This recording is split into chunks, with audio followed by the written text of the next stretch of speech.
So today I'm coming on to talk to you about nap time and how we make nap time relaxing. So I have learned a lot in the last 7 years of getting kids to go to sleep. And the main thing is to kind of help them get their body start to relax. And if you have certain routines that you do every day, it tells their brain to start calming down and going to sleep. So we are very routine in how we prepare for nap time. So it's usually right after lunch. In every room, we do the same thing. The kids usually have a book or some type of quiet activity to play on their bed while we take each of them to the bathroom. And then after they go to the bathroom, they wash their hands and then they brush their teeth and then they go to their bed. Usually one teacher is in charge of getting the kids to go to the bathroom while the other teacher is finishing the kids at lunch. So they're kind of staggered. Some kids eat slower.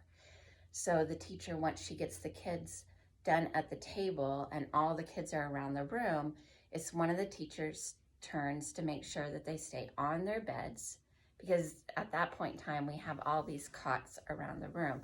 So it's important that the kids aren't like roaming around the room because they can trip over the carts and they can get hurt. And everything that we do is around their safety.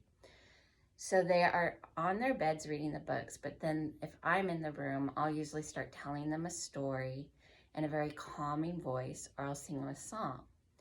A lot of the kids, they've heard me sing these songs since they were 1 year old, so it's kind of cute when I go in the 5-year-old room and I start singing the same song. A lot of times they'll start singing with me, which just kind of warms my heart.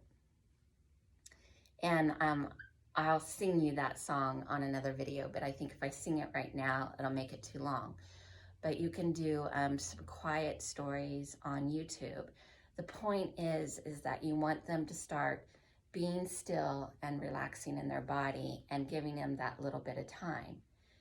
Now, after the lights go out and after all the kids have brushed their teeth and they have went to the bathroom, I don't just start patting one child. What I do is I do an I love you ritual, and I will do that one on this video.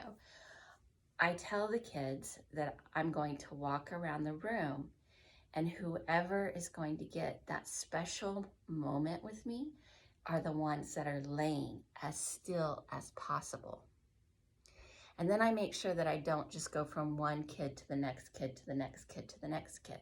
And I also usually have a strategy knowing who it takes a little bit longer to calm into their body and who it takes a little longer to go to sleep. So, and the ones that go to sleep quicker, I always make sure that I visit them first, because I always want, it's really easy for teachers to once again give their attention to the one that likes to pull attention towards them or is a little more difficult, or the kids that are always making good choices sometimes get left out. So I focus on the ones that are making good choices, and I also focus on the ones that are going to go to sleep the quickest, because I want them to have that personal time with me. And what that personal time means is that it's eye contact, and I sing them an I love you ritual. So some of my teachers have different I love you rituals. Some of them do pizza. I do Twinkle Twinkle Little Star, and I change the words. And I usually use a stuffed animal, and I'll start at their face because I want to softly be able to touch them. And I don't think it's appropriate for me to do the touching, so I use a stuffed animal. And I sing, twinkle, twinkle, little star, what a wonderful child you are. Big bright eyes and nice round cheeks. Beautiful child from your head down to your feet. Twinkle, twinkle, little star, what a wonderful child you are. And then I stand up and I go to the other side of the room. So I'm constantly rotating where I'm at in the room so that they can't figure out where I'm going to go next. And I just completely continue to remind them, I'm looking for who is laying really still on their beds. And that's who I'm going to go to next. But if I stay on one side of the room, then the ones on this side of the room, they'll start squirming a little bit. So I have to keep them guessing about where I'm going to go.